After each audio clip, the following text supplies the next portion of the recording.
Welcome back, everyone, to Raised by Spoilers, where we watch and unpack cult movies. Some of them good, and a lot of them bad. Joining us tonight, we have the usual roundtable of hosts, the feminist lore lord herself, Nintendo Geek. Hello. Hello. Sorry, I can't do a Batman voice. Hello. The deadliest DM, Plebeian Adam. Oh my God. And I'm one of your hosts, Geek Movie Hosts. Tonight we went through a time machine of the classic Tim Burton franchise, not even franchise, rendition, attempt. I would call it a franchise. Yeah. It's its own little mini franchise of Batman, kind of like Christopher Nolan has his own little mini franchise of Batman. I think that's fair to say. That's fair. Yeah, I'll take that. Tonight we deep dive on Tim Burton and his fingerprints on the latexy matte finish of Batman. It's going to be a special episode. We're going to dive into 89. We're going to do a little bit of returns, and we're also going to talk briefly of the animated series and our love for that. Our childhoods, one might say. Yeah, including Batman Beyond, Batman, and Family Beyond, and the animated series. Ooh. So, going around the table, Amanda, you have never seen Batman 89, but you've seen Returns. Yes. What was your general impressions with the Bat? It was interesting. I like I love Jack Nicholson as the Joker. Definitely classic kind of thing. Yeah. He took the 1960s Ray Romero. Yep. Ray Romero. Joker and really put his own spin on it.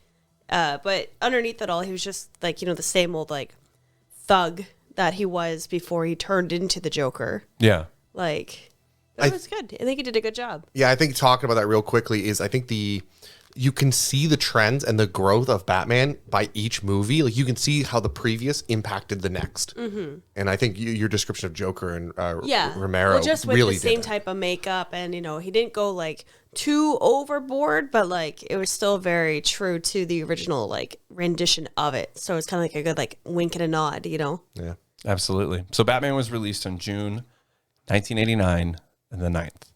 At the time, Adam West wanted to play Batman. No. Which did not fucking work. They had quite a list of actors up, and people petitioned to not have Michael Keaton in it. They were spending so many hate mail letters and so much. I think he was known for romance and stuff like that at the time. Mr. Mom, I think, Mr. was his Mom. biggest thing. Yeah. So they're like, how is he going to portray like the dark and gritty Batman when he's like a rom-com guy? Absolutely. Yeah. Absolutely. So in the 70s, Batman was completely reworked and remarketed in the comic books. Yes. For the most part, Batman was very, very, very pushed for children. A lot of toys, the 60s cartoon. DC Comics at the time tried to completely shuffle it around and make it a little bit more dark and gritty and serious. Hence the tone of the Tim Burton vibe. Yep. In 89, the comic book industry was completely different, was shaking up as they hired more and more young authors or illustrators in. So just for a point of reference, 85, Frank Miller releases Dark Knight Returns. Oh, it was that close to it, eh? 87, Alan Moore does Watchmen. 88, Alan Moore does The Killing Joke. 89, Sandman first comes out. Wow. So DC Comics at the time period was firing on all cylinders. And that was a really short period to go from, the colorful 5 years to that. Yeah. Yeah. That's a really short period to drastically change your direction. Absolutely. Wow. So the push was for more adult readers. So it's no surprise Batman being as big as it was. Do we think it was one of those grow with the audience type of scenarios? I think they were trying to double dip. I think with the toy franchising and the commercials and the I think it was a Taco Bell cups for the first batch. They were really trying to scoop up kids, but also still sell as much as they could to adults, with the soundtrack being done by Prince. 2 soundtracks. Yeah. In 89, we had Prince's Bat Dance, that album that came out. Yeah. Number 1. And Danny Elfman being brought on to compose that magnificent score and just set Still a used complete today. tone of the film. It's still used today. It was actually used in Justice League. Yeah. Yeah. Oh yeah. Danny Elfman's Tim Burton Batman theme has been reused everywhere to the point where I think did they get the rights for it for animated series, or was it one of those ones where they had to be like, hey, we got it, but it's close enough, and it sort of sounds inspired by. Elfman is credited. Is he? Yeah. Oh, so fantastic. they somehow they had him actually recreate it for the cartoon. Oh, yeah, fantastic. they tweaked it a little bit, I think, to make it a little different, to be more of like tonal for the show. But yeah, it was like pretty much. His name's in it, so it's licensed however they got it. Okay. Fantastic. So, the plot of 89, Joker comes to town. Yeah. I thought that was an I don't know why, but I always liked the interpretations of Joker. Okay. Where you don't know his origins. Okay. Where he is an agent of chaos. Yeah. As that juxtaposed to Batman's law. Yeah. But I recognize their history of Joker as a gangster and all that fun jazz.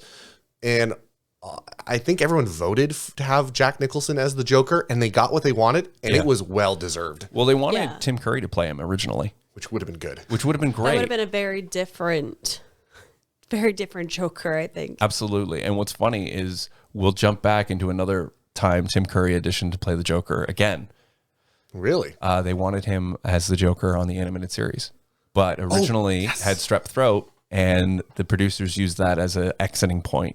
Yes. There is actually a few. I thought I saw some on YouTube. There are some cuts of him doing demo reels for his voice. Oh, really? Yeah, There's a few of them. right before they brought Mark Hamill in, but we'll get to that in a little bit. So, Adam, you've clearly seen Batman 89 or Michael Keaton's Batman or Tim Burton's Batman. I don't think at this point there's a Batman thing I haven't seen. That's fair. Batman movie I haven't seen. Maybe one or two. Some of the animated stuff Maybe. or something. Yeah, that's fair. What are your thoughts? You grew up with this. I think we all grew up with these movies. I mean, I had Batman toys growing up. I remember loving, and I had that poster.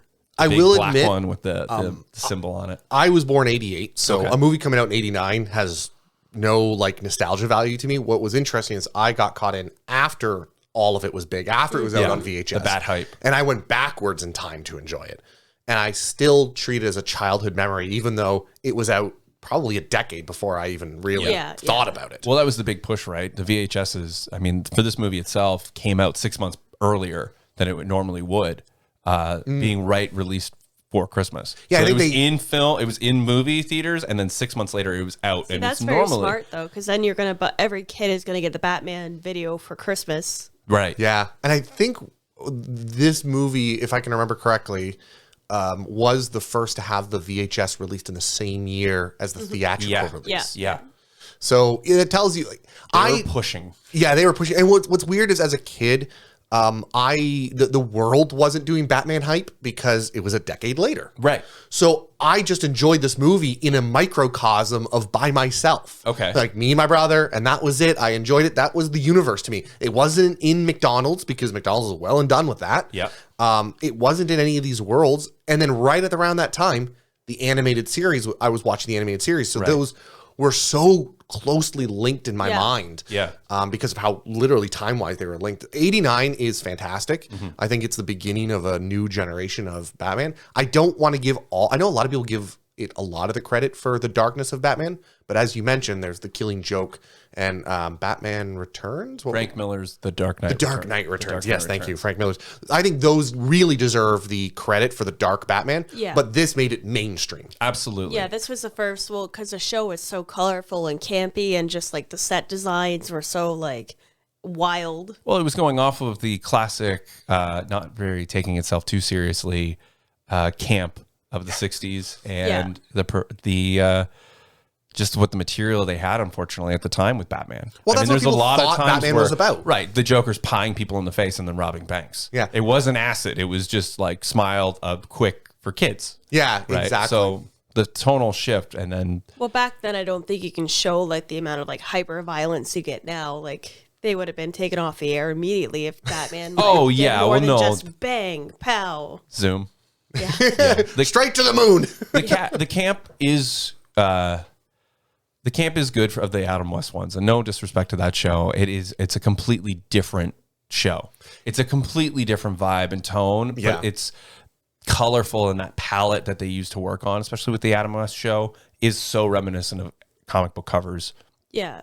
And a lot of people make fun of it, but we forget I don't know how to word it, but like the world we lived in had a different mentality, had a different feeling, and it was a really good show at the time. Right. It didn't fail. It wasn't minor. It went on succeeded. for quite a few seasons and had a movie. Yeah, it did really well. And I think a lot of people don't give that the credit because they look at it and they go, well, that's a crap show. I'm like, no, at the time, it was unique to itself. Right. Oh, yeah. Because if you look at it, right, we had the Japanese Spider-Man. We had Roger Corman's Forgotten and Lost Fantastic Four film. And even the Lou Ferrigno Hulk. Yeah. Like there was an era of cheese. I believe there was a Captain America movie. I believe there was a Punisher movie. And I know there was a sort of Avengers film. Oh, yeah. And there was a 70s Doctor Strange movie that looks like a porno. Yes. It's insane. But to compare it to, the 66 Batman, 67 Batman, where Mr. Freeze and Eggman and the Joker and the Riddler and all of these amazing characters and incredibly vibrant costumes. Yes. It holds up in a way. It doesn't, but it does. And then not for us. I wouldn't say it holds up for us, but it's something that's a product of its time. Clearly. Right. But the product of the time, seeing how it transitions into Tim Burton's 89 and almost how Cesar Romero and Jack Nicholson is paying tribute to Cesar Romero with his little quips and his eyebrow movements. And there's just that giggle. It's unsettling and you get it. And it transitions even further with scenes in Returns, with Cobblepot putting the cigarette thing in his mouth, right? And he plays it up so larger than life because you almost have a template. Yes. And you can immediately see it and enjoy that actor that you put on his rendition of that performance and then break it and really use those pieces and take what you want and just explode larger than life, even being for Cobblepot in Returns for being such a small character. Danny DeVito walks in on Returns and he controls the fucking room. Every time he's in a scene. It's insane. I read too that when he would get put into makeup, until he took it off, he was in character on set. Like they're like, DeVito? we've seen Danny after production. I never seen Danny during production. See, and I don't think Danny DeVito. Oh, sorry. Yeah, so he would have the voice going and everything. Oh, see, I don't think Danny DeVito is one of those. I forget what they call them, but the actors who just always play the role while Method they're actor. Method actor. Yeah. I don't think he's that kind of actor. I think it's just when you're in that costume, looking the way he did in that movie, you can't back out of it. Like, it's such an interesting, it really puts you in there. But for the Jack Nicholson and the 89 specific, I think one thing of talking about how it evolved and changed and impacted everything. One thing I didn't notice until we watched the high definition version was that he had scars on his cheeks that during the surgeries what forced him to keep the smile look. Mm-hmm. And I always thought the whole Heath Ledger Joker, that's a unique take on forcing the smile. It wasn't a unique take. No. I just didn't notice it because I was watching on a shitty TV when I was 15 years old or 10 years old. Or that's just stuff you're not paying attention to. Because you're like, oh my God, that's just the Joker. Hard stop. Yeah. Right? He's got the suit on, the colors, the makeup matches. It works. Not necessarily the green hair, but I think the scars were from when Batman hits him the first time. Yes. He gets him in the mouth, and I think when he just fell into the acid, it just bubbled it so bad to make the damage. But essentially, I think it was Batman's fault that he originally cut those himself. Yes. Well, by accident. But yeah. Then thus creating the Joker, which was interesting in this one, was that the Joker was a reason why Batman turned into Batman. Right. Where before it used to just be like I forget his name. Joe Chill. Yeah, I was going to say Frost. But this is like just makes it more personal, I guess, and more of like, yin yang, like I'm here because of you, but you're here because I am, like, A lot of people, to my understanding, during the hype of this movie, a lot of people took to being upset by that during the hype of it. I think I've always preferred that interpretation.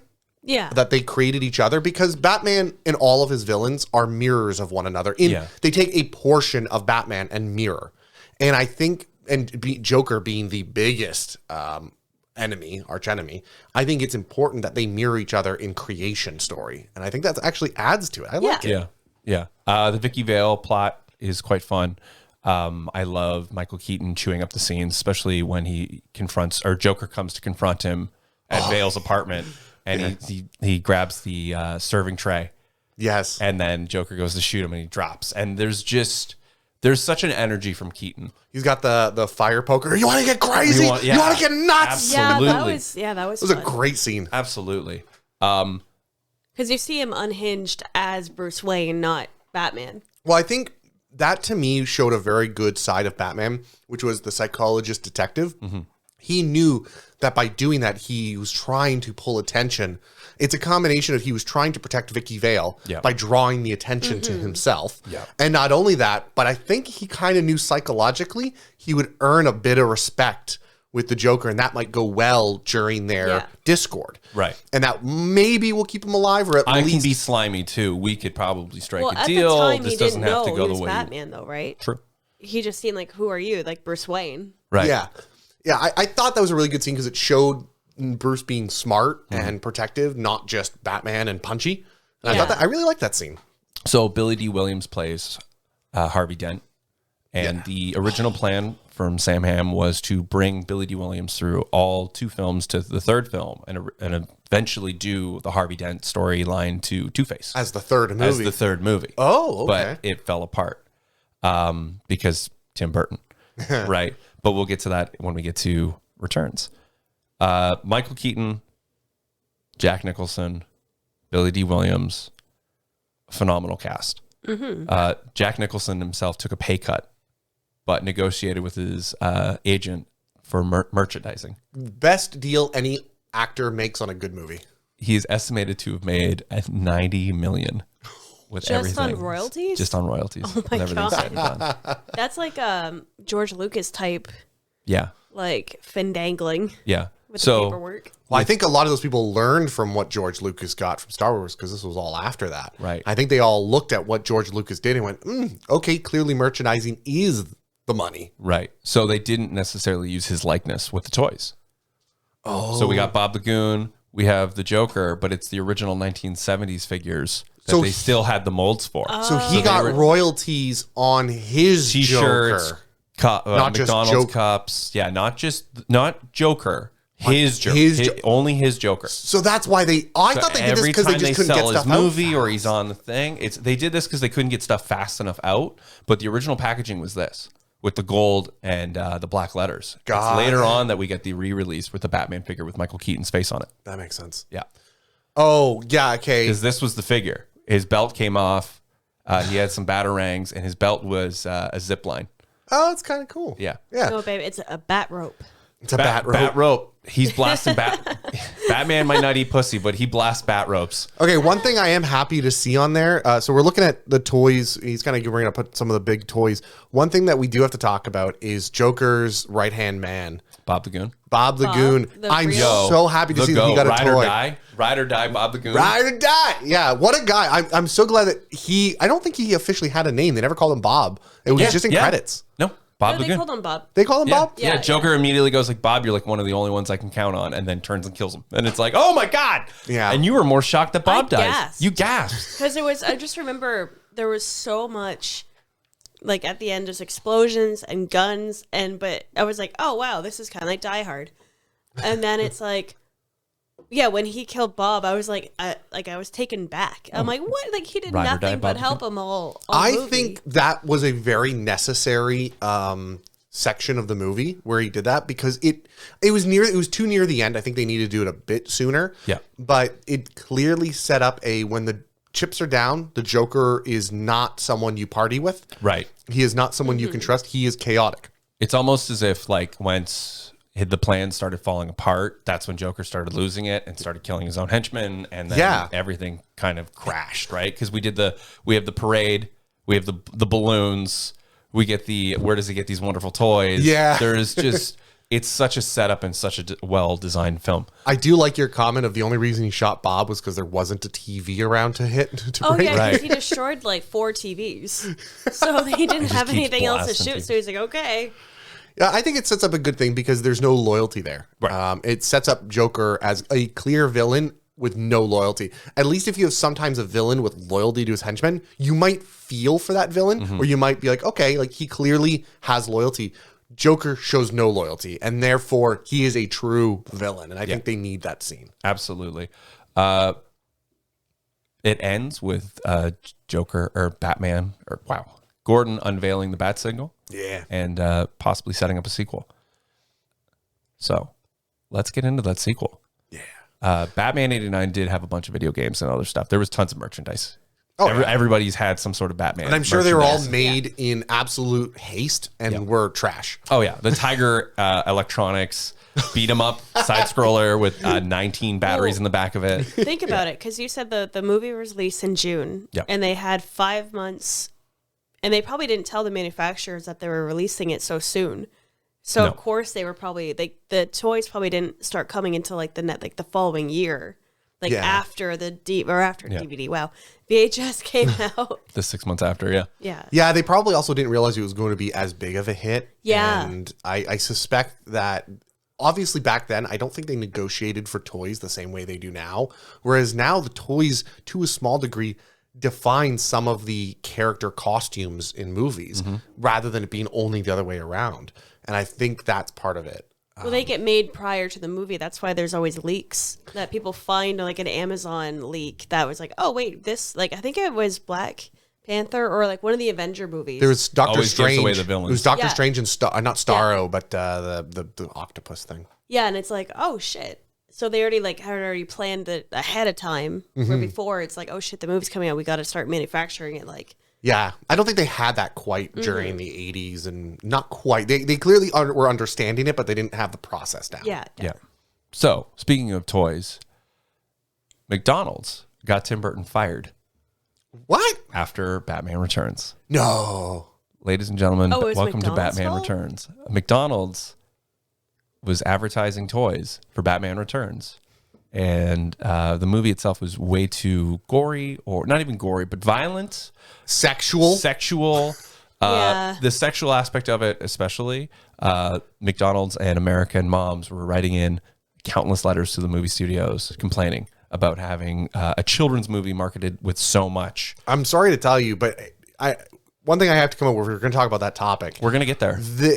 There are probably many boys today that their sexual awakening came from this movie. Michelle Pfeiffer? Was Michelle Pfeiffer. There's got to be. It wasn't me. I will admit I was a little too young for it, but I couldn't possibly see it being otherwise. Absolutely. It's a movie that you don't want your mom to let's think you're a 7 or 8 or to 10-year-old, and your mom walks in at the scene where she's on the penguin's bed, giving herself a bath, just full tongue, and it's what, and her suit, which I know I'm jumping ahead, but her suit just deteriorating. Yeah. The more she's becoming unhinged, and it's what are you watching?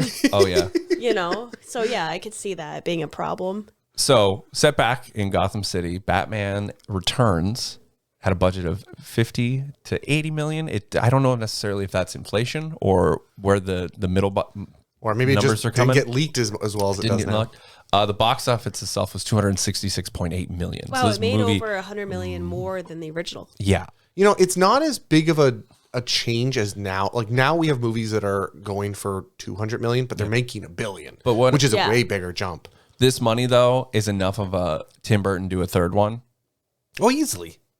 You know what I mean? They've made their money back. Oh, yeah. Oodles in tons, truckloads. So the fact that the branding and the other companies that stepped in and say, hey, we can't sell your toys if you're going to keep making these movies darker and darker. It's crazy. Hence the Joe Schumacher era. Danny Elfman returns to do the music, because we all know. Sam Hain, the original writer of the first movie, was let go. He wrote 2 scripts. Burton didn't want to do a sequel, hated the idea of doing a sequel, and he read them and trashed them. Hence the Harvey Dent storylines getting just pushed to the side because they were setting stuff up. They brought in Daniel Waters to completely rework all of it, and he had written an even more crazier and more violent movie. The studio themselves wanted Penguin, and Daniel Waters wanted Robin Williams to play the Riddler in it. Yeah. A completely different kind of taken movie. And Daniel Waters himself with Tim Burton was kind of like, we weren't going through the comic books. We didn't want to do anything the fans wanted. We were anti everything at this point. They were sour grapes with pockets full of money. You know what? I can't really complain, because what we got was Fantastic. Absolutely. So As much as I don't like that statement and what you're saying, it worked out. it worked out really in well. my favor. Amanda, once again, what'd you think? Well, this one, I don't know if I've ever seen it like fully through. I just remember it being at my one friend. Like I always used to always hang out with this one kid in grade school, and I just remember this being on. Like I used to go over on like the weekends, Yeah. and this was always on. It was very like syndicated. Like 97 to like Yeah. 98. So I just remember seeing it. Like I remember the one scene that I did recognize was the first draw up of showing Shrek's. It's so funny, Shrek. I just keep thinking of Shrek. The ogre. the ogre. But when it showed, and then it showed the classic Tim Burton like smiley face guy on the top, I'm Right. like, oh, like this is recognizable. Like I had to have seen this fully through. I just can't remember seeing it because a lot of the stuff that happened, I was surprised at. Max Shrek, played by legendary Christopher Walken. He's a Max of Shrek. I wasn't even going to try. I can't do it. I failed. Ruthless industrialist. Yeah. I'm amazed. Sorry, I was so shocked when you were talking about how it was syndicated on. You saw it a lot on someone's TV. I think it was TBS. or How something. the heck was that on syndicated TV? It might have been this, or it might have been the Joel Schumacher one. It probably actually it might have been the Robin one. So maybe I had to have seen this. You had I distinctly remember this being on around Christmas time. Maybe not a Christmas movie, even though it is a Christmas arguably it is movie. a Christmas This is movie. arguably more a Christmas movie than fucking Die Hard. But what I will say is, like TBS or even Warner Brothers or something, like not a late movie, but like in the afternoon Saturday when Really? it played. Yeah. I couldn't imagine. I would that. be really like, and as a kid, it's like, oh my God, this is so cool. Like, holy crap. But now being, I just learned I'm the same age or turning the same age as the Penguin was in this movie. But like, if I had kids and I seen them watching this, I'd be like, maybe it's a little too much. Cause like a couple scenes, like where he bites the guy's nose and then he just has a whole scene of him with blood dripping down and like, or just like some of the, yeah, and like you said, like the sexual. Oh my God, the like sexual every- energy. Talk about the sexual energy. Everything that Everybody. Michelle Pfeiffer did was like, this is a kids movie, and we kept saying that. It's like, remember, kids movie, Yeah. and it's like, holy shit. I think every time she made a really, really, we'll call it brutal or arousing sexual comment, there was a kids movie. Yeah. We and all you kind of said yelled that out a loud. lot. or horrible violence whenever, when he bites the dude's nose off. Kids movie. Yeah, or just how the Penguin was just like creepy to everybody. Like, oh, I want to fill her void, or I'll show Oh, her. that I'll line. show her the French whatever, and I'm like, The French tickler. what the hell? Like kids The are French gonna flipper. see this and go on the playground and start quoting it and being like, but like at the time, seeing it as a kid, it would be like, oh, this is the coolest thing ever. You don't get, that's the thing is, as a kid, you don't get those references. A lot of it would go over your head. Yeah, a lot of it. And as a kid, a lot of it went over my head. Yeah. I did not understand when he was commenting on his, the French, Yeah. what is it, French flipper. I didn't take it as a sexual thing.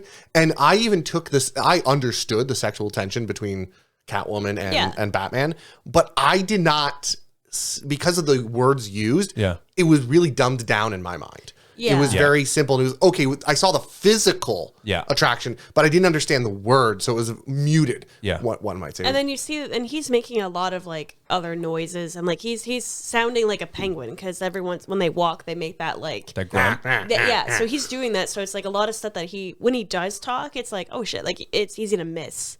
Just Yeah. because he's making so many weird gestures and like noises and like He always sounds like he's a gurgly penguin. yeah, he did a really good job.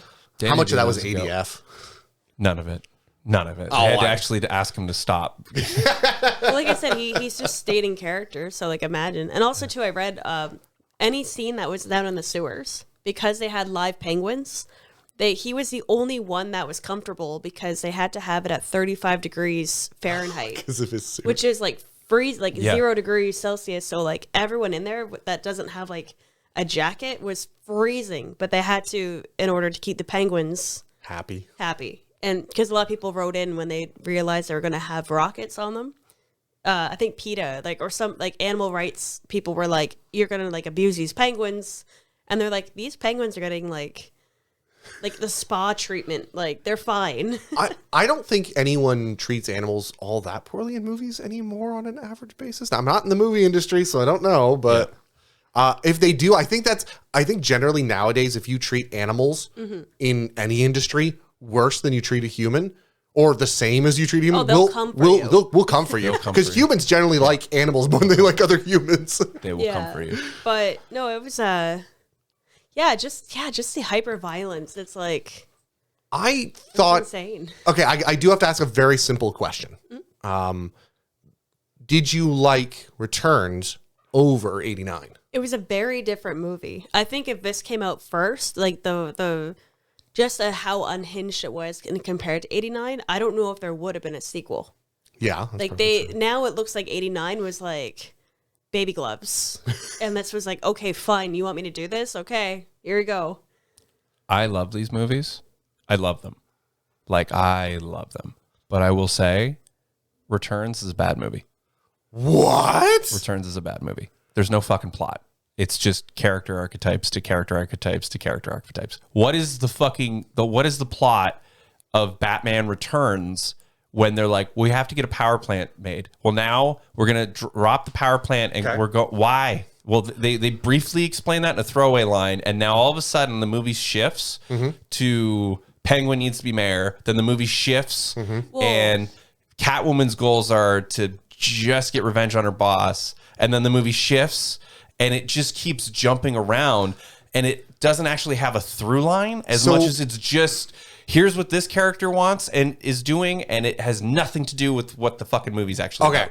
Let me talk about this one for a second. I love it. Let me try and explain it. Michelle Pfeiffer, GOAT. Danny DeVito, incredible. Christopher Walken, incredible. Michael Keaton. I wish Ezra Miller wasn't everything happening with Ezra Miller, because I would have loved to seen a third Batman movie, or just Michael Keaton himself as old man Bruce Wayne in a Batman Beyond film. That makes sense. But holy fuck, are they trying to sell toys in this movie? And holy shit, are they also trying to sell macabre black and white paintings of Batman's imagination? It's a weird, the movie doesn't necessarily know where it wants to go, but it does necessarily know what it wants to be. So I took from this, especially now that I'm watching it many times later with the experience that I have, I think the problem is there are too many plots. There are too many themes. There are two wolves in this movie. There are two wolves in this movie. There are two wolves. Basically, what you get is you get every one of Batman's villains are a mirror of some sort to him. Yes. Penguins comes from wealth and privilege, and except they're mirrors in this one as wealth and privilege, not wealth and privileged, right? They clear opposites. Yeah. So there's and the Penguin is trying to use corruption to gain wealth and privilege and ideology, whereas Batman is more than willing to, at least as Bruce Wayne, do the wrong thing, and he's not want for power. He doesn't want power. Right. Also, the other part of this, so that's one dynamic, which is part of those two. Those are character archetypes, but you're not explaining plot. Well, no, the plot, the theme is that. That's the theme, okay? That's one of their theme. The other one, what this is all about, is actually vengeance. Right. Because if you look at Penguin, what his plot is to gain people's trust so that he can go through records, find the firstborn, because he wants everyone to feel the pain he felt. Which is a brutal fucking. We're gonna steal everyone's left shoes. It's like the Prince of Egypt. Yeah, it's more like this is killing like, everyone's it's like firstborn. Whole thing. You guys. It's he's wanting to mimic the pain he's felt, or the damage that was done to him to everyone else. Right. That's clearly, and it's vengeance. That's the theme. But the movie's called Returns, not Vengeance. I get that. Yeah. The movie's just called Returns because Batman's back. Sequel, Batman 2. Catwoman is the same thing. It's vengeance. Right. She wants vengeance against her boss, but then it kind of morphs as her insanity. She doesn't know who she is, and she talked about that many times. She's trying to find what she stands for. She knows she has anger inside of her. She's Batman. She has anger inside of her. Right. She's young Batman. She has anger inside. She's trying to find what she stands for. All she knows is she has this hatred for Max for obvious reasons. We get the I counterpoint, think though. Men in general. She doesn't like any men. Men in general, but you do get the counterpoint, because once Selena Kyle starts getting out of her shell, she starts getting what Selena Kyle wants. Yeah. What she's finding is Catwoman isn't necessarily a means to an end for her, as it just makes life more complicated. Yeah. Because Bruce Wayne picks her up, and there's more attention, and the world becomes a little better. Yes. Even though she is spiraling into a mental breakdown, a mental or psychological breakdown. Her opening up, and I don't want to say becoming who she is, I think that's wrong, but her gaining confidence is a positive thing for her. But then obviously it goes positive, that's positive. And then it goes, whoa, and it goes way off the They deep did the end. classic thing where she took off her glasses. Yeah. Oh, And yeah. now she's hot. Yeah. Yeah, you're right. Classic. Oh, she was hot with the glasses too. I'm sorry. Yeah. Yeah. like, And it's like, oh no. Now I can do whatever I want. Men respect me. They fear me. Let's do it, right? yeah, I'm sorry. I mean, I like a girl with glasses. Sure. Sorry.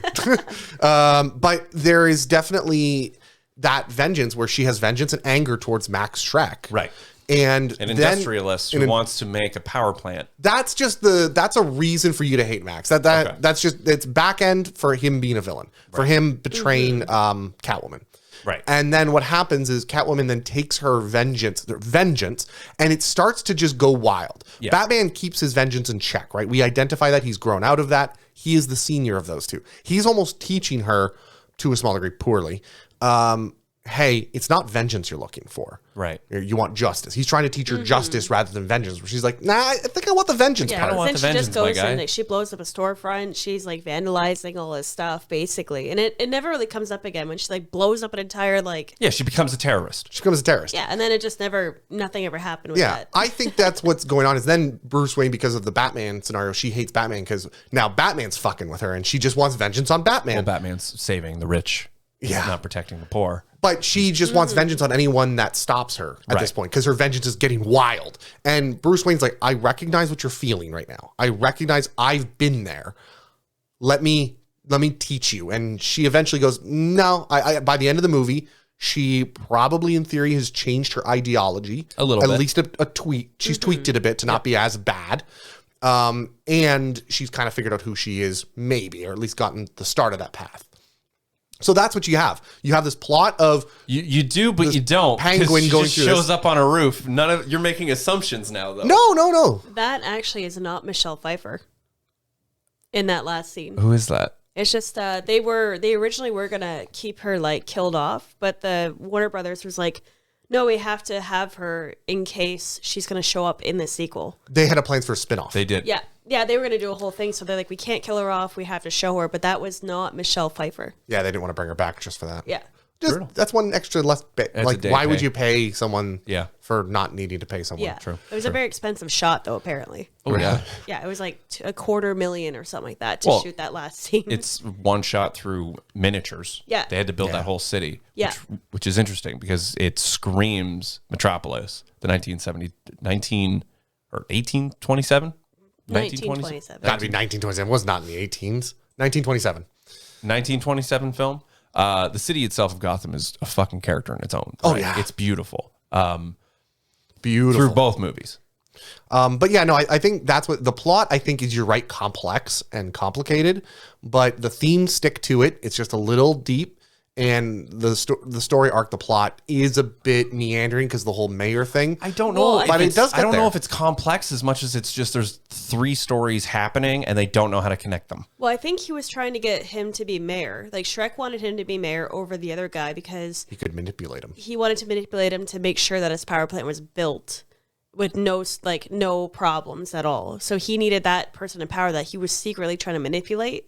But it was very thin because then, Catwoman also went to Penguin being like, get rid of Batman, which then muddied Shrek's plans and just ultimately made Penguin look terrible. Well, you got Penguin literally going, how, like, the mayor election stuff was in November. It's December. He was trying like, how are we going to do that? And Max Schreck leans in and literally goes, oh, we'll worry about it later. Well, no, You're he- the mayor. No, he said people can be deposed, people can be kicked yeah. out. He said stuff like that a Yeah. few times. So his clear plan was to.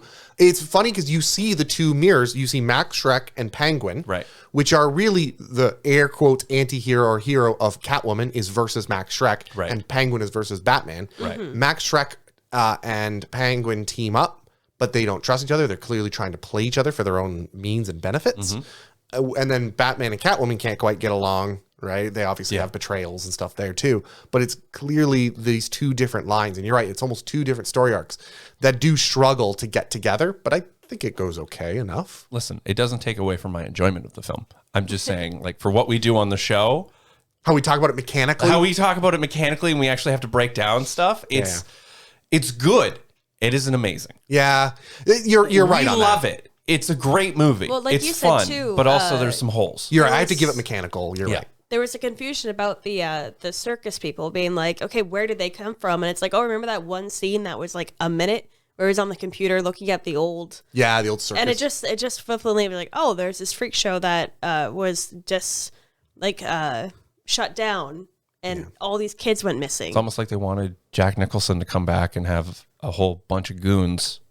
No, they got rid of the Joker's But it's crew. like also like a Lost Boy situation, I guess, where he took in these like orphaned kids and raised them in the sewer. These monsters. I'm assuming is what happened, but they all kept like that was a little like that was only where the only thing I was really confused about. So there was a problem with the owner of the circus. I don't remember because it was such a quick little very brief scene. And there was and it got shut down, and all these people had nowhere to go. Yeah. And so the Penguin took them in. Right. And you took care of them. assume that he did. And created a criminal syndicate based on those people. The Red Triangle Gang. Which is the circus tent. That's what they were called. Yeah. Yeah, I didn't, when I first watched this, I always confused me. Like, these felt more like Joker villains. Yeah. Or Yeah, Joker that's what I mean. goons. There's clown, Joker goons. right? These are like, what the fuck? But now that I get it, and that's okay, that's how Batman figured out that they were related to the Penguin, was that, oh, okay, this makes more sense to me now. But you're right in that whole mechanical sense that there wasn't enough, or the what's it called when you just spew out dialogue to explain the exposition. The exposition came too quick, and it was too small of a scene, and it wasn't repeated enough for me to actually understand things. We immediately get taken out of that whole exposition dump of the circus as soon as Alfred brings the cold soup. Yeah, that distracted We focus more on the soup than the fucking lore dump. Yes. Yeah. Which is the problem. Yeah. Right? It's cold. Oh, it's supposed to be cold, you idiot. Like, what are you, like, classless? Great gag. Sure, but what? Like You're you right. could see You're right. you could see where the studio almost was like, okay, we have to set up a circus entry point, because if we have a circus entry point, we can set up Robin. But if we don't have a circus entry point about Batman on this weird little crusade, we have to drop breadcrumbs. Well, it's like the 10 Because they wanted Robin and the Joel Schumacher movie, Batman and Robin, which is Batman 3. Interesting. Well, they put it right off the bat, like where it first shows the square, and it's like, whoa, this is really obnoxious red and white striped tent off to the side. That's weird, because everything else is dark. You Right, know? yeah. It's like, oh, like something's going to happen with that. Did they intend for the Schumacher movies to originally be storyline sequels to these? Yes. Schumacher was hired to do a third film. Okay. And Burton Burton pretty much walked away. There's interviews with him saying, like, McDonald's overstepped. We pissed off all of the brands. The studio wanted me to do Batman and Robin.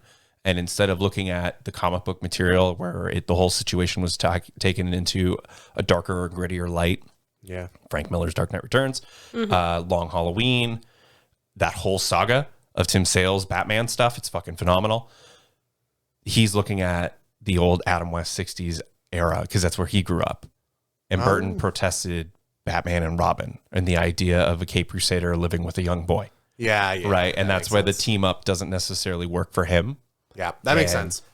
Where a needed studio him to sees it be- and says, my guy, we get what you're trying to do. but Money! We're trying to sell toys to kids, ultimately. Yeah. Right? We're only going to sell one copy of the VHS, maybe two, but we want kids to buy all of the action figures. Yeah. We want all, not even comic book sales, because they didn't care at the time. No. DC was not really doing great. That makes a whole lot of sense. So talking about those two, I don't know if I asked it or not. I don't remember because I don't remember your answers if I did. You can listen to the show. You can go back and listen to the show if I did. Yeah. Which one did you guys like more? Like I said, they're very different. I think Batman 89 was more fun and like campy, classic, like Joker doing like the gas that makes everyone smile to death. It's like dark, but it's still like, I guess it was like a brighter, more, just in general, like a little bit of campiness was still being like serious. Where this was just like, I don't know. They just seem very different from each other. But So which one do you like more? this one, I think he had more chemistry with Michelle Pfeiffer rather than the Vicky Vale. Vicky Vale. Yeah, and it's funny that he's like, yeah, it just didn't work out, and it's like she's just walking around knowing who you are and you're okay with that. Well, they make the joke even with Alfred, right? When he's like, well, security on the Batmobile, it has to get fixed. And he's like, you're going to fucking talk about security. I turn around and Vicky Vale's standing in the back Yeah, cave, and so you're they like, addressed oops. that Alfred was the one who brought her in. Yeah, I love that because in real life, people were like, what the fuck, Alfred? They Right. made fun of him for it in Yeah. real life. And I love that they addressed it. Absolutely. Yeah. Great moment. We also got to, like, not to think, what did you like more? I think I like Batman Returns more. Like the plot was more obviously the plot was more streamlined in the first one. Yeah. This one had more chemistry and more just going on in general. Like every scene, there was a few that were a little slow, but this one had more kept you Energy, more like steps. on your seat, being like, oh shit, like what's gonna happen, or like how is this gonna? It's a high energy movie. Yeah, more high energy than the first one, I think. But I still enjoyed both. But this one, obviously, yeah, with just the chemistry between all the characters and the actors were better, I find. That Yeah. makes sense. Rich? Yeah. Which one do you like better? Joel Schumacher's Batman Forever. Oh, go with Tell you the best. we cannot be friends anymore. No. The Batnips. Batnips for days. Batnips for days. No, I would honestly say, like Amanda was saying, the movies are completely different. I think you get more time to set up who Bruce Wayne is in the first one. Mm-hmm. And in Batman Returns, unfortunately, we are literally sitting there waiting for Michael Keaton, who we love, who's great, who's proved himself already. He can play a great Batman, or Bruce Wayne even. We're waiting for Keaton to put the costume on. Yeah. It's just brief little cutscenes of Michael Keaton saying something, winking at the camera, and then it's like hard cut Batman. And we're like, yeah, he's in the suit. He's going to kick ass. Where I feel like the parts that actually shine for me are Michael Keaton and Michelle Pfeiffer having like the ballroom back and forth. Yeah. Having this dialogue of Their like these scenes sword were the fights and best. these chemistry.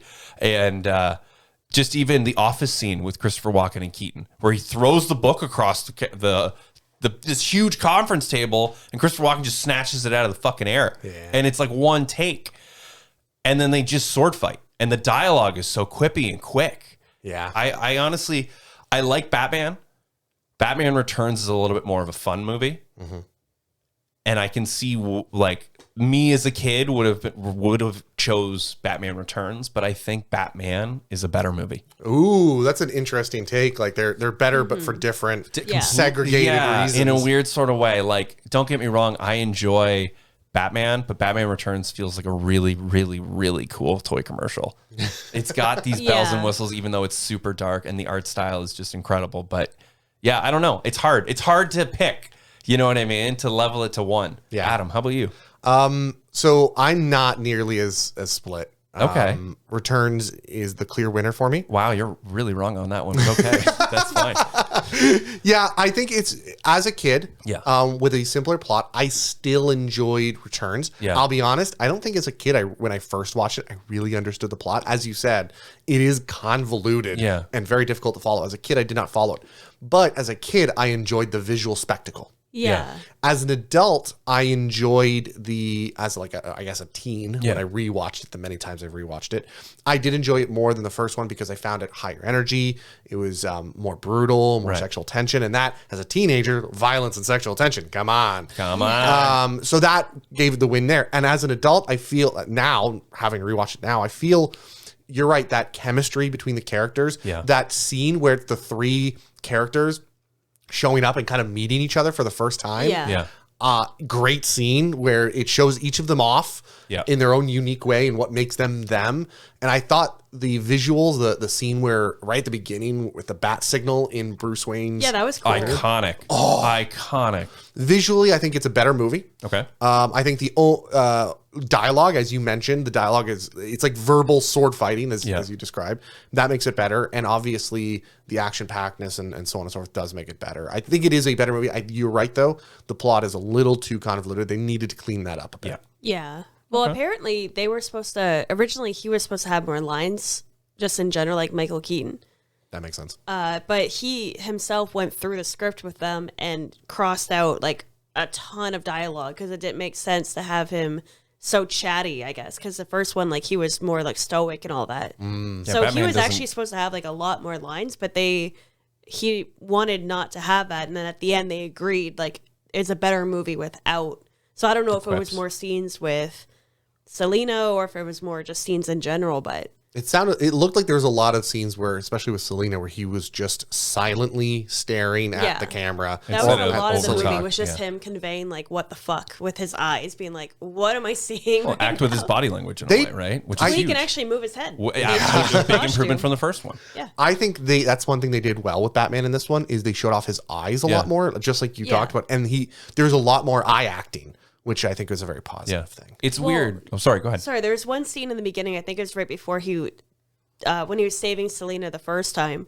and he like got the chunk out of the wall. But like I think he stopped and he just looked at the guy, and it was shadowed, like crazy, except for his eyes were just super bright, and it's like, whoa, Cool. Intense. it was very intense. Yeah, I think the thing is when we look at Batman and we look at Batman Returns, personally, Jack Nicholson in Batman Returns is what you think of the first thing. You don't think of Michael Keaton in the car. You immediately go, Jack Nicholson fucking destroys every scene he's in. He is larger than life. Michael Keaton is just a background character. Yeah. Even though he's fucking Batman, he's a prop at that point. Where Batman Returns, it's almost the chemistry's better. I don't know if Nicholson was just this like top of the fucking star chart at the time when the movie came out. Yeah. Compared to Keaton. But Keaton had clearly like, I'm Batman. Like he looked at himself in the mirror and went into Batman Returns with way more energy. Yeah. And it almost feels like the chemistry between DeVito, Michelle Pfeiffer, and Keaton, it's a juggling act. And they do it so well where they don't necessarily step on anyone's toes. And that's the funny thing, because like you look back at it, especially we talked earlier, was early Saturday Night Live, right? Keaton was on it. Fucking Michelle Pfeiffer was on it. Like these are people who could deal with a little bit of jokes and improv. So there is they're playing. Yes. It's less intense as much as it is like this movie, especially for it's a sequel. They get the opportunity to kind of stop and go, we're dressed like cowboys. We're cowboys. You know what I mean? It's the joy that you hear from people on sets and in interviews when they're dressed in stormtrooper costumes. Right? Like, oh my God, I'm fucking Catwoman. Or oh my God, like I get to be this. We get to do this. And they're cosplay they're feeling. really enjoying just being back, which is really cool. I think the chemistry between them is so special.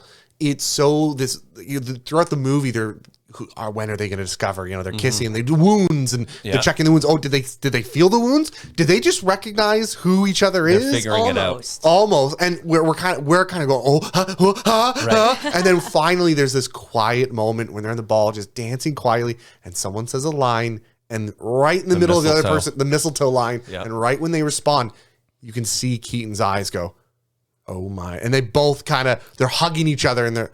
Well, he's like, you're not going anywhere. Do we have to fight now? I love that line where she's like, are we supposed to fight? Like, do we throw down? I'm sorry. Clearly she was split, right? Yeah. Just like that. They were just talking about their split personalities. Balcony right now. What? We're going to the balcony. And it's like, oh my God. Like, we're going to either fight or fuck or a bit of both. Yeah. Yeah. But apparently Michael Keaton never seen the movie. He's never watched it. No, he didn't. I don't know if I think too, he was reluctant to come back. Yeah. Even though they paid him a lot more. Oh, they paid him double. He didn't like. He never watched the final cut of the movie. Yeah, supposedly he doesn't like doing sequels because he always feels like when you play a character that you do a caricature of the character from the first movie. Right. So I guess the way he thought of this Batman, he went, screw my old character. I'm not doing the Bruce Wayne from that one. I'm doing a whole different Bruce Wayne. Yeah. He actually considered it as a different character altogether. Interesting. That's so interesting. Which is why this one was a bit more not outgoing, but positive, hopeful, and quippy than the previous one. Yeah. Right. That was how that came about. Okay. Which I think did a good job. Yeah, absolutely. The first one showed him a bit of hope. This one, he still has some hope, but he's a bit of a teacher to Michelle Pfeiffer's character. And I think it's reforming. I think the difference is with Batman is there's the concept of Batman and Bruce Wayne or even Keaton, when you look at it, where he's not beating up these criminals and putting them in jail. Yeah. He's sticking them in Arkham.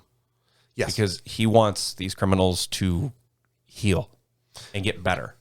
Yeah. That way he can get better. And there's this weird ebb and flow of the psychology of Batman within that. I don't know if I ever thought of that before, but it feels like a new and novel thought to me, which was he's healing them, hoping that it's healing him. Right.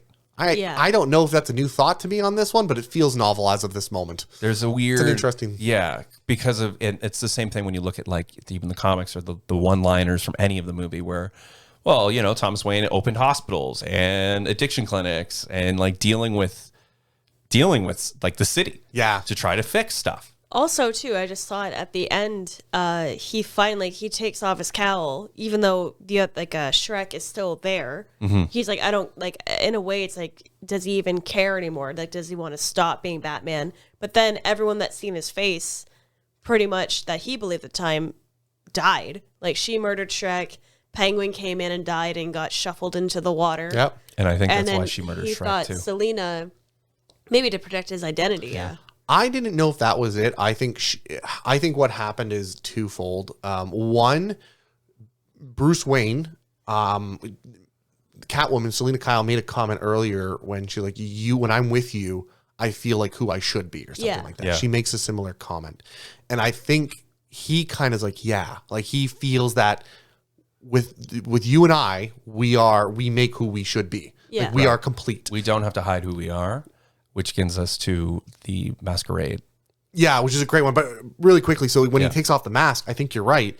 He's trying to convince her, let's cut out all this. I'm going to be Bruce Wayne. You be Selena 'cause Kyle. her mask Let's live is our all, lives. Like her hair's out. Like she can clearly tell like that is her. Yeah, but I think she chose vengeance at that point, which is why she chose to not be reformed the way Batman wanted. She chose to be Catwoman at that time and take out Max Schreck. That was originally supposed to be Harvey Dent. Sorry. No, sir. Harvey Dent was supposed to be in this, and he was the way he was going to get the scar was she was going to taser his face. Oh. But they wrote in, I don't know why they didn't go with it. Billy D. Williams. I don't know why they keep losing Billy D. Williams' number. He's great. But they went with this instead. Okay, so the fair taser enough. to the face was supposed to be Harvey Dent's. Oh, okay. Two-Face birth. Yeah. But circling back to the ball. Hold on. Oh, okay. I think in a way she chose Catwoman. Yeah, I think, well, yeah, obviously. But I mean, what I mean is let me explain. I think with the choice of Keaton removing the cowl and saying we can be who we are, and her turning and looking at him, and you don't get this dialogue, but it's very much just like, no, this is who we are. Yeah. You can't pull off the cowl and be Bruce Wayne. You're Batman. Bruce Wayne is the mask. Yeah, Bruce. That's Well, the didn't she flip. say like, I would love to live in your castle, but I could not live with myself? Right. Because she just had her like awakening of like, this Because she's is, no like, house cat. Yeah, Bruce Wayne is trying to say, let's take off the Batman and Right. be Bruce Wayne for the rest of my life. Stop pretending who you are. We Yeah. are. And Catwoman is going, well, I'm not Selena Kyle. I'm Catwoman. Right. You're pretending. Yeah. You're Oh, pretending. why you Yeah. dressed up as Batman? Well, he is Batman. Yes. Right. Right. Which is kind of a slap in the face to Bruce because he just laid out like everything, and she kind of just like Yeah. No, I think that was a line really in the good scene. sand. And they mirror that again at the beginning, like you're talking about the ballroom, Yeah. where everyone is wearing masks except for those two, Right. Because we know that their normal face without their masks is their mask. Yeah. Honestly, It's a it's great a movie. genius idea. It's a beautiful. Great movie. I got nothing else to talk about on that one because it is such a good movie. I think it's probably, in my opinion, the second best Batman movie of all time. yeah. What's your first one? Mask of Phantasm. Interesting segue. Listen, let's take a quick little ad break and we'll pick up to the animated series when we get back. Welcome back, everybody. Thanks for that. The animated series is the best goddamn cartoon ever made.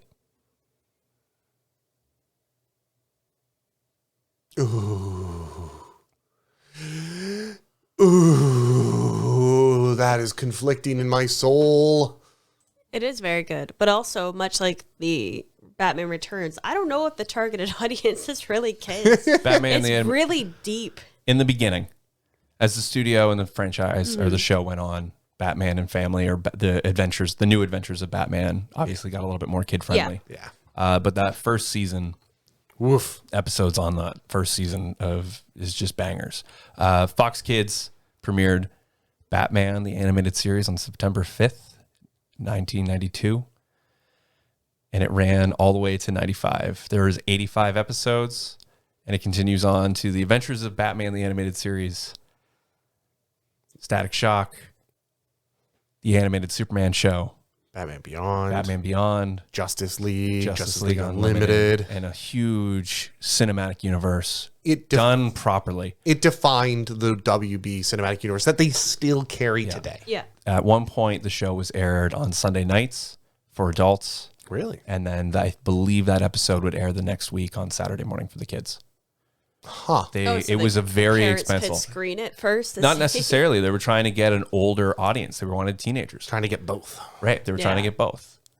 Manga, anime wasn't really the biggest thing. If anything, you could rent it. Not particularly. There's a few, like Dragon Ball was on, Sailor Moon, 92, yeah. Hamtaro. But they things were all that. like the ocean dubs at this point. Yeah. Yeah. Where they drastically changed the content that we know today. Yeah, like Right. Card They're Captors different. even is so different. But anyway, yeah. That 92. You're going further. You're Sorry, like yeah, 96, yeah. 97, 98 Yeah. at that point. Yeah, exactly. Again, this was one of those where I wasn't there for the first. I wasn't there for the first season. I'll lend them to you. I watched them backwards. I got the Okay. I got the DVD collections now. Yeah, The Blu-rays from however long ago. I watched them afterwards, Okay. after the hype of the first. But while they were still airing the later seasons, like I was just came in late. Kevin Conroy voices Bruce Wayne and Batman. Voices? You mean is? Sorry, I apologize. You're right. Mark Hamill as the Joker. And a list of other legends. It was so good. So I think to start real simply put, there's a few famous episodes. I think everyone coins them and touches on them. Yeah. But just for good measure, because we're not going to get to every episode. That's just not possible. What was the most impactful emotionally to you? Heart of Ice. No, you suck. Mr. Freeze. The Mr. Freeze episode. I'm only saying that 'cause I Mr. agree. Freeze, Mr. Freeze episode wrecks me. Yeah. That's the one I remember. I think that's Wrecks the me. first one. Well, when I remember watching this as a kid, but not in order. Yeah. But yeah, I think that was the first one that you showed me when we got the DVD. You're like, this, like, I don't even care. Like, I think we watched it in order, but we binged it to get to the Mr. Freeze episode. Well, that was only second episode. No, it's not. Second episode is not Mr. Freeze. No, it's a couple in. Second or third? It's episode 18. No. Yeah. What? It's disc 3. Yeah, so we binged it. We watched like the first couple. Watched it last night. Yeah. Okay, It might have aired differently. But I just on the show run. rewatched them on might have been it's either Disney Plus or Prime. That's where I watched it recently, and it was like the third episode. Weird. They might have Second or third cut them episode. down, maybe. It might have. It's on my box set. It's different. It's just Weird. 3. Yeah. Okay. So it might be different. It might be like the way that it aired / the way that it was. It kind of released. makes sense because the first episode was maybe the Second way episode is a Christmas one with Robin. maybe that doesn't make much sense to me. It doesn't. That's how it aired, though. I know. It's all over the place. Maybe what I got was wrong when I recently rewatched it, because the first episode I watched was the one with the Red Claw clan and Catwoman, and it was a part 1, and then they just never did a part 2 until way weird. later. Okay. It was where they introduced Catwoman. Huh. I'm pretty sure. So, Amanda, you got a favorite episode? Most emotionally, I want to talk about most emotional first. See, we didn't watch the whole. I haven't seen the whole series, so I'm just trying to think of. But yeah, I would say probably the Frost one was definitely the most just like heartbreaking. Because it shows even though Batman wants to help him, it's like, I gotta still put you in jail, man. I'm sorry. I don't want to do this. Yeah, You are the victim here. you're right, but you're out of line. Yeah. Yeah. Yeah. I'm just looking at. The Grey Ghost is a great episode as well. Oh, It's it's also the Adam West Harley comes Quinn back. one is also heartbreaking in its way too, because one? the one where they introduce Harley Quinn, I and don't you just remember that one. see how abusive the Joker is to her, and how it's just she keeps coming back and trying to do better for him, and he's like, get out of here. Yeah. Much like you said with Batman 89, it just shows that he doesn't care. He's so into his own self, right? But he created Harley Quinn. Yes, he did. Mentally. Yeah. Adam. Am I allowed to go outside of this one? Pick one right now in this. Okay. And then we'll jump. Okay. I don't remember the name of the episode, Okay. but Great. it's the one with Clayface. This one?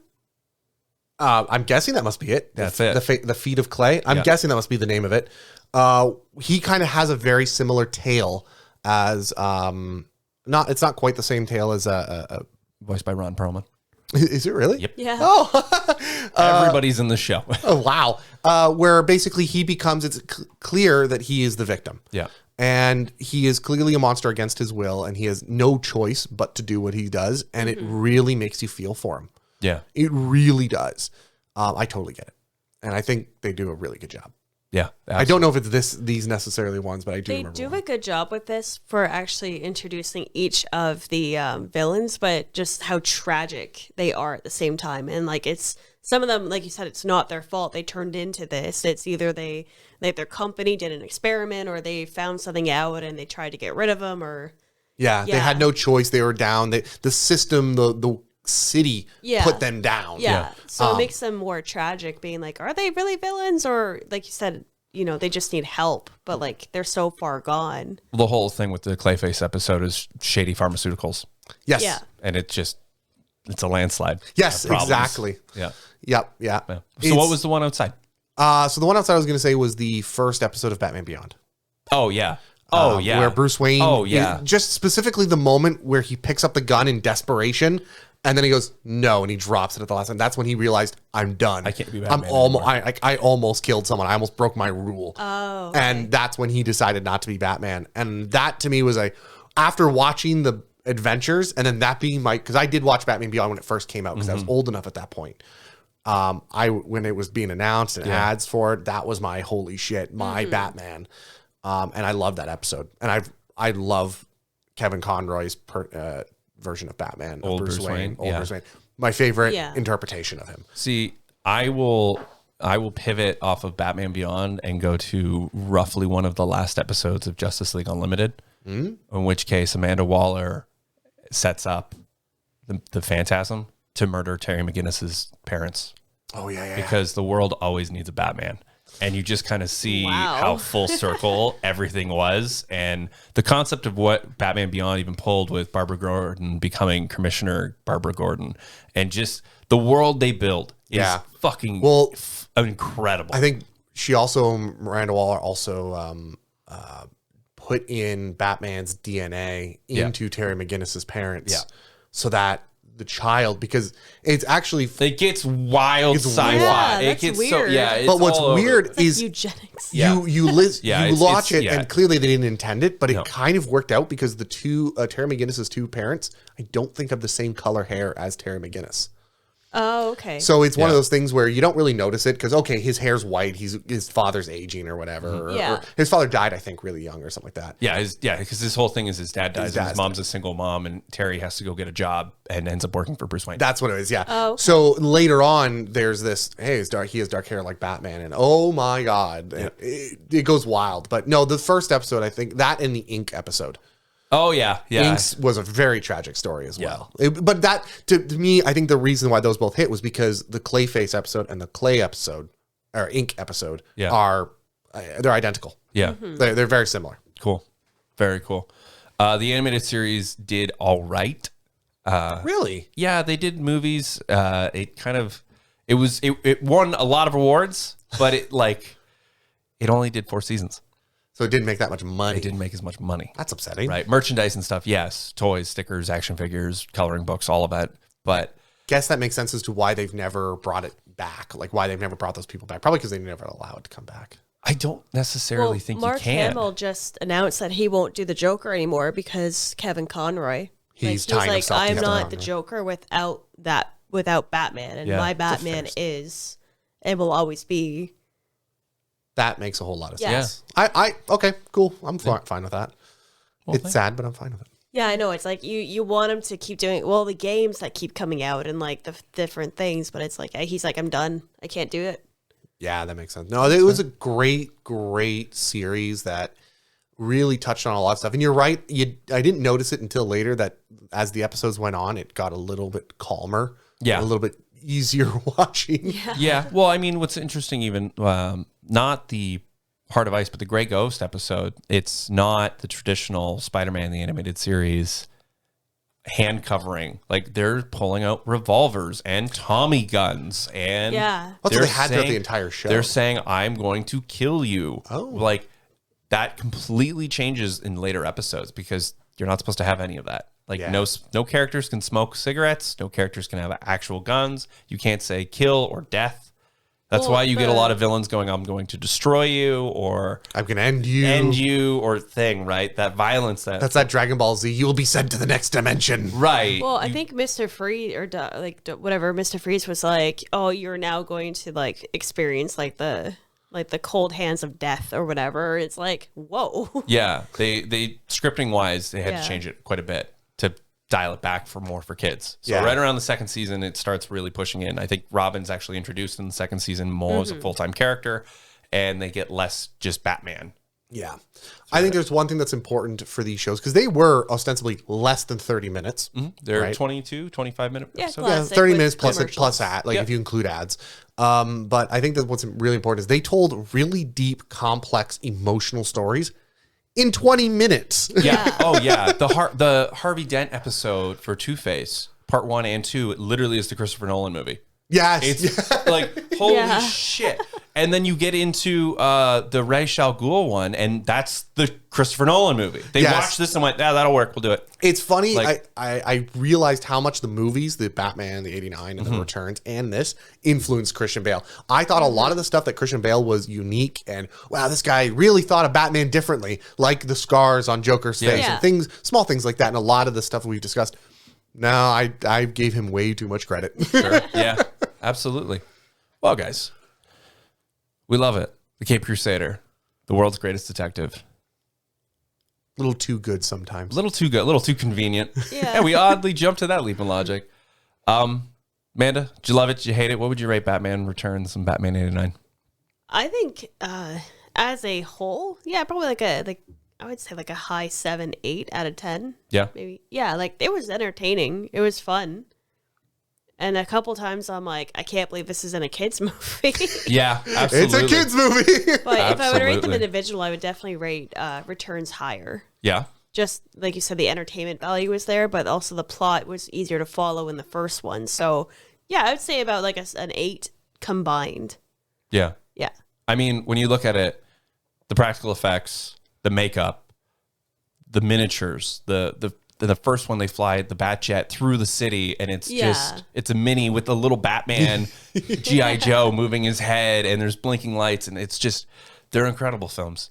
They hold up, and in a weird way, they're timeless, and I'm happy that the studios have clearly tried to remake these movies, or not necessarily remake them, but their own take on Batman, and it's odd because you have the two wolves, which is Batman needs to be dark and gritty, or it can be campy. And then you get this Tim Burton era of the films, and it almost feels just right for that overly exaggerated comic booky world of villains and just these homegrown terrorists running around robbing banks. Well, I think if you get to the Christopher Nolan ones, it's almost too serious. Yeah. And they're great. They're beautiful films, but they're not James Bond. And that's where it starts to fall apart. They don't have the overly, I don't want to say complicated, but overly ridiculous enemy plans. Right.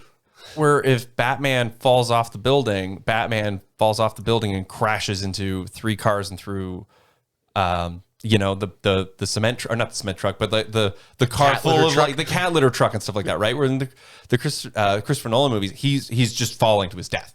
Yeah. And it bounces, right? We have it in Batman Begins, where this, like, nobody questions him falling, grabbing the grappling hook, firing it, and his arm just not completely ripping off because of the weight of the suit on him. Yeah. You just believe, like, yep, no, that's Batman, and of course he's going to get out of danger, no problem. Yeah. So it's a weird conundrum of what works best for the Bat, and I feel like the future movies going forward from Returns either got more silly with Joel Schumacher, Yeah. or too serious and hard to replicate. Do you know what I mean? They militarized him because, like, in these, basically, I know he had like the umbrella automatic gun, but mostly, like you said, it's a Tommy gun, or like how the Joker had just like the like a handgun. So he didn't necessarily need like crazy bulletproof. But in the Nolan ones, they're dealing with like rocket launchers and like crazy guns where he had to bulk up and be more like militarized. I think the problem with that is if you watch a bunch of movies from the 80s, a lot of the guns that people dealt with were Tommy guns and revolvers, because that's when people thought of guns. That's what they thought. Right. But nowadays, because of a combination of the internet and the evolution of military in our world in general, we recognize that the Tommy gun's a shitty gun. Yeah. And no one uses it because there's way cheaper versions of it. Sure. And no one uses revolvers anymore because they're crap. Yeah. And so I think that's kind of what we're seeing is Batman had to evolve unless you're going a very, very stylized version of Batman. And I think the Tim Burton was a very stylized version. It was artsy fartsy, which I love artsy fartsy. Yeah. And I think the newest Batman was also more artsy fartsy. And that's good. But stylized. Yeah. And it's that weird, like, does it need to take itself more serious, or do you, I think it's the joke of, honestly, like, well, it needs to be believable. No. It's like, it's a millionaire in a bat suit. My guy, it doesn't have to be believable. In fact, the less unbelievable it is, the better that it, like, you could see Batman fighting Killer Croc in the Burton movies. Yeah. Yeah. Killer Croc looks stupid in live action now. Right? Man-Bat actually makes sense in the Tim Burton world. Mr. Freeze makes sense in the Tim Burton world. Yeah. In our hypothetical, whatever Batman 4, 5, and 6 would be kind of thing. Yep. Where the Burton or the ones going forward just got so almost just muddy, over stylized, like you gotta walk away from the paint. Stylized, except for the latest Batman. I'd say under stylized rather than, I figured the Burton one is more stylized. It's the universe is more art than it is the real world, terrorism of a real world. They made it realistic to a T. Well, I mean, when they didn't need to. I mean, yeah, exactly. And I think the Schumacher ones is just him remaking Batman 66. Yes, and that's where I say over stylized. Right. Okay. Because Schumacher isn't, we're going to do Tim Burton's movie, we're going to do Batman 3. Schumacher's Batman becomes, what if we remade Batman 66 or Batman 66 in 1998 or 1997 or whatever, and it's goofy. They're both stylized. I think what you're talking about is the Schumacher and the Burton are both stylized and artistic. Yeah. Very different directions, obviously, in artistry. Whereas what we're talking about is the Christopher Nolan is not artist. It's real life. Real. With a crazy budget. With a crazy budget. Yeah. So there's a difference in there. And I think what this is telling us, what we've learned, the thing is the Dark Knight series was really good. Batman can do both. Yeah. And that's what my question was going to be, was what works for it? Believable, or I think both work equally. Obviously, Schumacher just sucked for writing and stuff like that. I think the style could have worked. But I think the world didn't want that anymore. But you didn't give her a rating. I'm curious to see what your ratings are for these. Batman 89 is a 8.5. Okay. Batman Returns is a solid 8. Interesting. Okay. Yeah.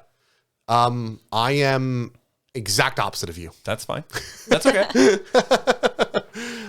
Just because you've kind of, I think if you've watched our other episodes, go back and listen to our other episodes. You'll notice that my favorite ones are the artsy fartsy ones. Yeah. The ones that are a little more philosophical and psychological. And I think this fits under that category. Okay. That's fair. That's very cool. Yeah, it is kind of Dark City-esque. Although I did notice in this one, there was a lot more daytime shots. Yeah, there was. Which was jarring. I'm like, they're out in the daytime? What? I think they did. And it wasn't gray. It wasn't overcast it was like gray, sunny in right? Gotham, and I'm like, this is weird.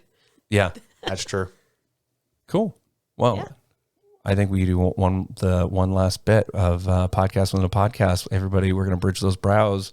We're going to rate the eyebrows in Batman. Was there anything, special effect or prop, that really kind of jetted out? Well, Penguin didn't have eyebrows. which they had an opportunity here. They could have made him have the Emperor Penguin, like crazy big eyebrows. I think they tried that and it didn't work. Maybe. But he didn't have eyebrows. I did notice Alfred had one really long eyebrow that almost went to like the bottom of his eye. And then, the super bushy eyebrows of Shrek. Max von Shrek or whatever. Yeah. With these... Christopher Walken's wig in that. His wig Why changed. did they give him an afro? It changed halfway through the movie. Did it? Yeah, it was big and crazy, and then all of a sudden like halfway through it went more stream. Like All It I looks can like he's walking imagine around is- in a helmet. Yeah. Like, I don't understand what the point of that was. I was just imagining the aliens guy. Yeah. Seriously. But yeah, and also Selena, like her eyebrows were like very nicely manicured. Fair enough. But yeah, what are Any... Okay, if Special I'm going effect beyond eyebrows, my vote of eyebrows is it is Max Shrek. I'd love to give it to insane. Catwoman's, but it's Max Shrek's. I think the goopy whatever it was that was constantly oozing out of the penguin's the mouth, black? The the black, black tar. that wins because Oh, imagine being yeah. Danny DeVito acting with that shit constantly coming out of your mouth. It was all down his chin and his neck at one point. Beautiful. I want to call reference to the one quick line you dropped when Michelle Pfeiffer is rummaging through paperwork before she she's gets on pushed the out the window. computer. Oh, she's on the computer. She's on the computer looking up, That one, yeah. and the desk lamp. Oh, sorry. I thought you were gonna. Sorry. Yeah, this is So you called she's it out. looking up, and that's when he's like, "Wait, how did you get into my computer?" She's like, "Well, I guessed your password." And he's like, "Go on." She cat burglars. Yeah. She's digging her own grave at this point, not realizing, admitting to something she should not have seen. Anyway, she looks up, and the way that her glasses cast a shadow makes her look like the cat eye. Yeah. Kind of like From the original Yeah, 60s. it looks like The kind of mask. hooked eye up Yeah. here and then back down over the cheek, like the hooked brow. Yeah, it did that like kind of widow's peak shadow, and then also I noticed the same kind of effect when her mask started ripping. Mm-hmm. The one eye was also like pointed up too. Yeah, a callback So, to the original yeah. 66 But I don't know if it was Catwoman. intentional with the shadow, but it looked just like. Ah, that I had think to they have had been. to have tried that Yeah. out, and they probably she sat down and did it, and they went, "All right, cool, lower your glasses. You look too Yeah. normal," and then It wait, was- wait a minute. So that was a neat little effect. That was probably, like you said, accidental. Probably It accidental. was too obviously in the scene. They clearly cut right to her face, right to her Yeah. eyes. There's no way they cut to that so obviously 2 or 3 times Yeah. that it was made it a mistake. Yeah, because it There's was no a way. back and forth. Yeah. We are trying to land the plane, but I want to touch one more time before we get to the end of the episode. Bouncing off the runway. Michelle Pfeiffer knocked all the heads off the mannequins in one take. It was her first try. Good for her. There's videos online of Michelle Pfeiffer doing it, and the entire crew are speechless, and then they immediately just applaud and start clapping and cheering. And they're like, they couldn't use it because everyone freaked the fuck out. Is that 'Cause why she she walked smiles in, after being like, "Oh, look what I just did"? Yeah, because she doesn't just goes bang, bang, bang, bang, and then gets the other one, and like there's a wide shot of everyone being like, okay, oh my God. Yeah. Kind of thing. Actress Sean Young from Blade Runner or Dune, previous episode on Raised by Spoilers, wanted to play Catwoman and was eyed for the role, deciding to show up in a homemade Catwoman costume, Right. and impromptu audition for the producers and Tim Burton. Burton himself hid under the desk when she stormed into the room. She also went on a talk show dressed up, Yeah. Yeah. trying to get them to do it, and they're like, "No, we don't know." They, she think she got really, pregnant, really though, wanted the didn't role. she? She was pregnant in the first one. She was supposed to play Vicky Vale. Or Selena Kyle in the first one. They were Something gonna- happened to her not getting the second one, though. She was pregnant, and then the second one was her showing up unannounced dressed as Catwoman. The first one was she was going to be in the movie, but she was pregnant and couldn't. She shot her shot, and it did not work. Yeah. Which is quite funny. There is a whole long list of history of Tim Burton being not a psychopath, but just completely unhinged on both movie sets, especially because production of Nightmare Before Christmas was happening around the same time. Apparently, he's a real son of a bitch to work for. Ladies and gentlemen, that was been Raised by Spoilers. Thank you very much for listening. You can find us on YouTube. And now we are also on all of your podcasts. Please do not forget to like, subscribe, give us a thumbs up, hit the bell or the notification button for when new episodes will come out.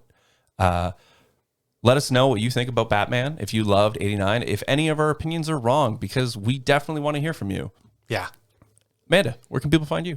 I am on Twitter and Instagram, Nintendo_geek. I am trying continuously to try to be better at Twitter. Everyone's got to be better at Twitter. The problem is no one is. Adam, what do you got going on? You can find me at my other podcast, Ronin Geek Podcast with Alex Austin, at Ronin Geekery on Twitter, and also wherever you find your podcasts. We're also, well, maybe I won't talk about that yet. Not yet? Fair enough. We are at RBS Pod on the Instagram and the Twitters and all the doobly-doos. I am Geek Movie House, and thank you very much, everyone. We'll see you soon at a movie near you.